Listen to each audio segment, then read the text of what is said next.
biaya listrik mahal. Kenapa biaya listrik mahal? Karena negara pengelola listrik melakukan hal yang aneh-aneh. Saudara, Aliansi Masyarakat Pati Bersatu berangkat ke Jakarta untuk menggelar aksi pada 27 Agustus nanti di gedung DPR RI menuntut pengesahan RUU perampasan aset dan hukuman mati koruptor.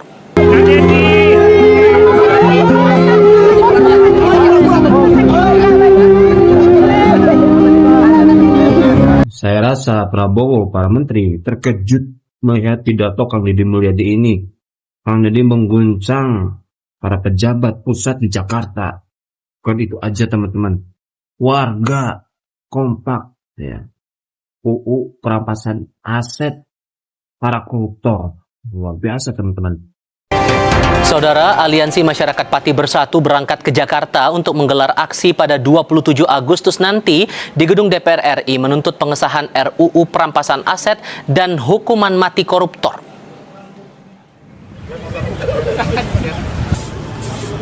Kelompok Aliansi Masyarakat Pati Bersatu berangkat dari alun-alun Pati menuju Jakarta menggunakan 2 mobil sambil membawa logistik berupa beras dan mie instan untuk kebutuhan selama dalam perjalanan. Seandainya kalau jalan rusak ini di Jawa Barat, KDM langsung lihat dan atasi cepat. Tapi pokok pengunjungnya beda, saudara.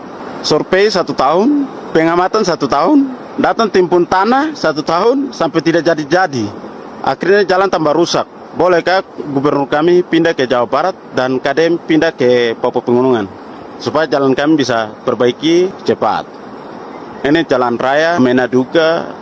Tahun lalu sampai sekarang tidak jadi dan datang hanya survei demi survei, tapi tidak pernah terrealisasi dengan baik.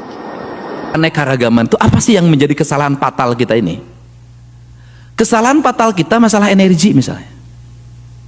Sentralisasi PLN yang dilakukan sejak era dulu. Berdampak apa? Biaya listrik mahal. Kenapa biaya listrik mahal? Karena negara pengelola listrik melakukan hal yang aneh-aneh. Gimana anehnya? Bendungan Cirata listriknya dikirim ke Bali.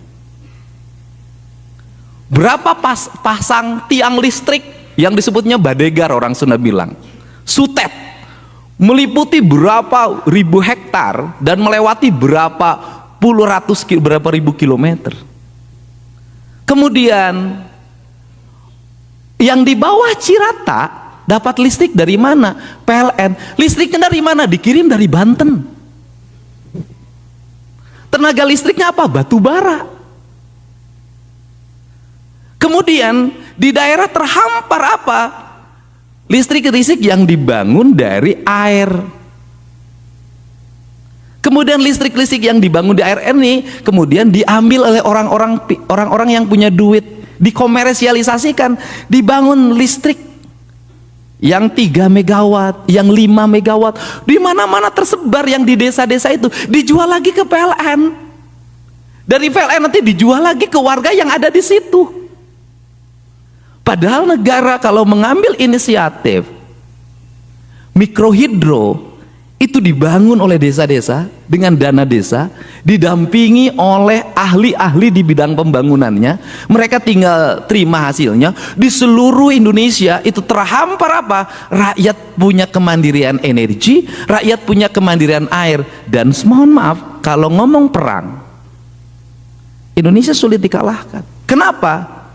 Karena mengidentifikasi daerah-daerah vital dan sentral yang membuat orang tergantung itu mengalami kesulitan. Kenapa? Karena orang Indonesia memiliki kekayaan energi culture yang ada di lingkungannya. Tidak semuanya tergantung pada PDAM, tidak semuanya tergantung pada PLN, tidak semuanya tergantung. Kenapa? Di bom sekalipun berbagai titik sentral, dia masih tetap hidup. Ada sumber makanan di lingkungan, ada sumber energi. Kekayaan ini sering dilupakan oleh kita untuk membuat tersentral dan satu titik. Kenapa? Justru itu adalah kelemahan. Sekuat-kuatnya Jerman, kalau jaringan pipa gasnya ditutup, LPG-nya ditutup, itu selesai. Indonesia nggak bisa. Krisis 98-99 membuktikan bahwa krisis ekonomi global yang menghantam bangsa Indonesia tidak bisa memporak-porandakan sendi ekonomi. Siapa yang bertahan pada krisis itu? Kaum pedesaan, kaum orang di pinggiran hutan. Dia mampu survive dengan kekuatan ekonomi lokalnya. Itu prinsip. Saya belajar, Pak. Saya kemarin ke Aceh, saya ke Sumbar, kemudian ke Sumut. Saya pelajari kenapa ketika dihantam air, dihantam lumpur, kok mudah sekali. Karena tidak ada pohon lagi, yang ada perkebunan sawit.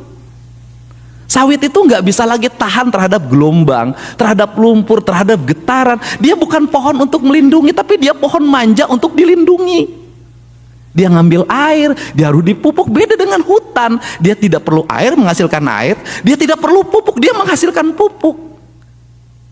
Dari situ masyarakatnya tidak punya ketahanan lagi. Kenapa? Lingkungannya tidak ada lagi sumber pangan. Kenapa? Sungainya sudah tercemar.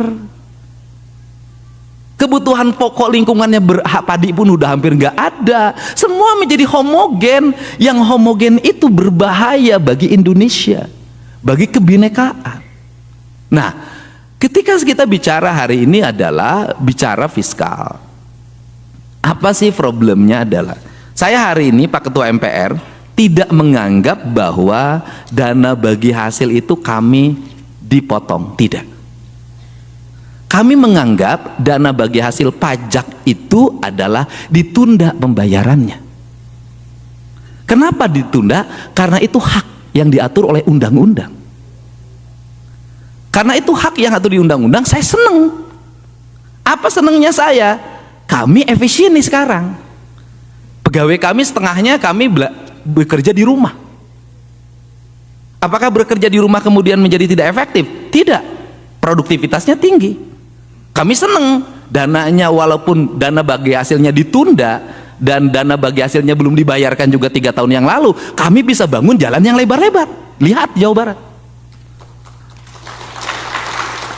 Kami bisa pasang PJU di seluruh jalan. Kami bisa menggratiskan sekolah SMA dan membangun puluhan ruang kelas, ratusan ruang kelas baru, dan membangun puluhan unit sekolah baru. Kami seneng. Kenapa? Karena saya bisa efektif kemana-mana, nggak usah pakai mobil dinas, nggak usah pakai duit APBD untuk perjalanan dinas. Karena dari 1,5 miliar dipotong tinggal 100 juta. Setahun itu perjalanan dinas gubernur Jawa Barat tuh per tahun 100 juta. Mungkin jauh dibandingkan dengan Dirjen Penerimaan Keuangan. Dan kami setiap hari berhadapan dengan apa? Dengan masalah, Pak. Masalah apa? Rumah roboh harus dieksekusi dibangun hari ini. Jembatan roboh harus kami eksekusi hari ini. Dan kami hari ini sudah merambah saja, bukan yang kewajiban provinsi, yang kewajiban nasional pun kami bangun. Jalan di Kerawang karena sudah berpuluh-puluh tahun macet, padahal itu kawasan industri, penghasil pajak yang tinggi bagi nasional. Kemudian jalannya tidak dibangun-bangun, jembatannya tidak dibangun. Kami hari ini bagi dua, jembatan 250 miliar dibangun oleh provinsi, jalannya 40 miliar dibangun kabupaten. Gerbang tol Karawang Barat dan Karawang Timur kami bangun. Dan kami hari ini membantu pemerintah untuk mengembalikan aset PJT 2 dalam bentuk sungai yang disewa-sewakan oleh warga, yang itu ratusan miliar. Kami berhadapan dengan siapapun untuk dikembalikan kepada negara, sungainya dipungsikan. Aset BBWS yang hari ini menjadi bantaran sungai, menjadi banjir, kami bongkar, kami kasih santunan warganya, kami pindahkan.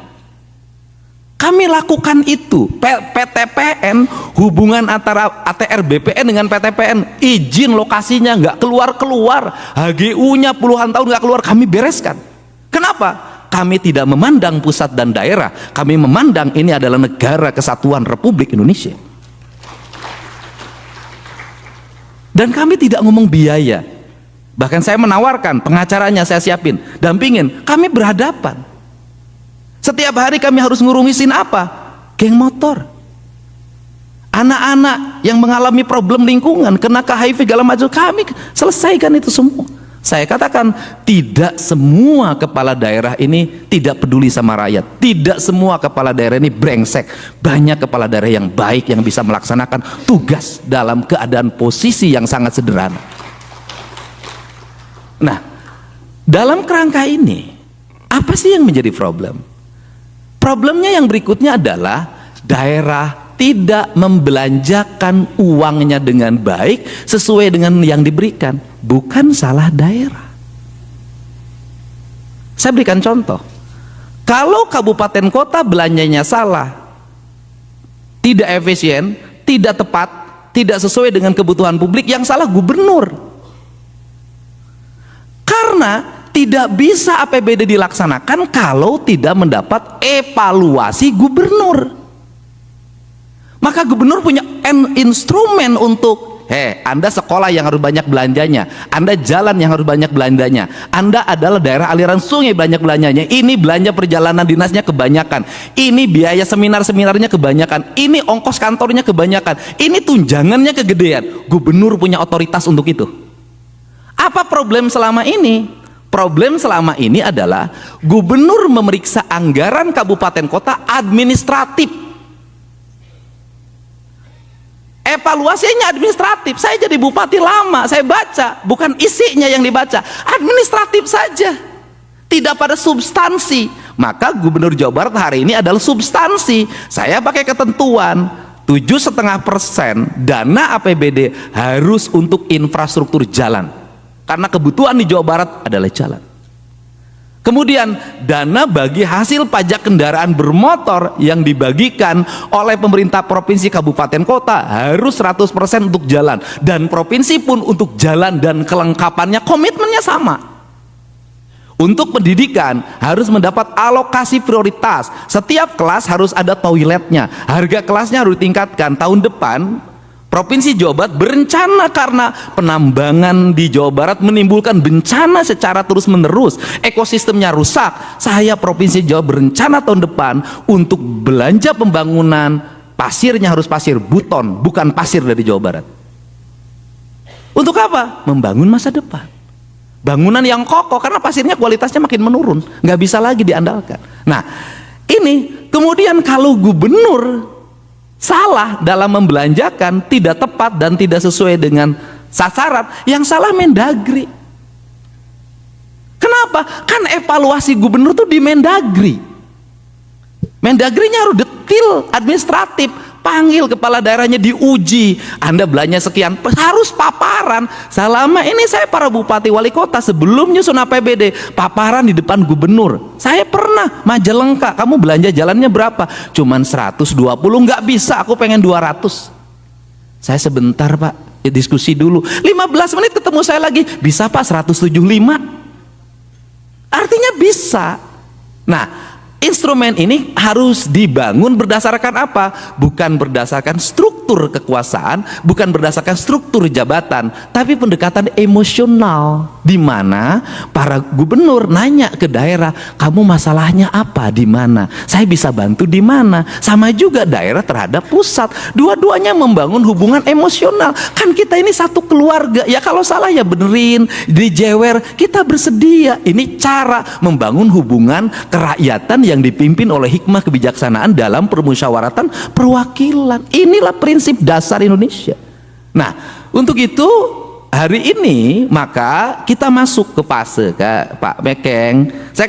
Saya sampaikan, Kota Banjar itu kemarin tuh udah cerita mau nangis sama saya. OPD-OPD-nya Pak sudah nggak ada kegiatan sama sekali. Kami itu kegiatannya cuma satu Pak, 20 miliar dari provinsi bangun jalan. Hanya itu. Gak ada plat, nggak ada. Nah, ini kenapa terjadi? Dan kami menyadari apa? Ya sudah efisien. Kami efisien Pak.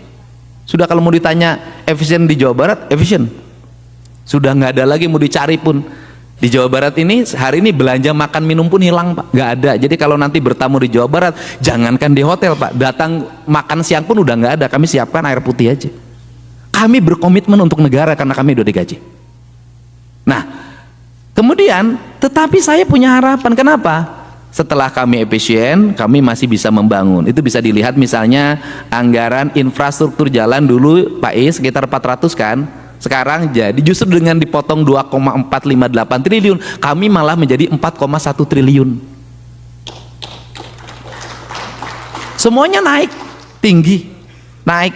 Semuanya mengalami kenaikan. Tetapi memang ada pos yang hilang sama sekali, tidak ada. Jadi kegiatan di provinsi, kegiatannya hanya tersentral di 5. 1 di sekolah pendidikan, 2 di kesehatan, 3 di infrastruktur jalan, 4 di infrastruktur irigasi, yang kelima di energi, PJU dan berbagai kegiatan lainnya yang menjadi penunjang infrastruktur. Di luar itu sudah tidak ada lagi kegiatan sosialisasi, fasilitasi, nggak ada lagi, hanya menikmati gaji dan tunjangan. Itu pun kami lagi berstrategi hari ini, berstrategi. Nah, ini didorong. Nah, semua itu kemudian pada akhirnya apa harapan dari pemerintah Provinsi Jawa Barat dan Kabupaten di Jawa Barat terhadap kebijakan fiskal? Harapan kami adalah pemerintah ini punya penilaian. Mendagri, Kementerian Keuangan itu punya audit dan BPK punya audit. Auditnya bagaimana?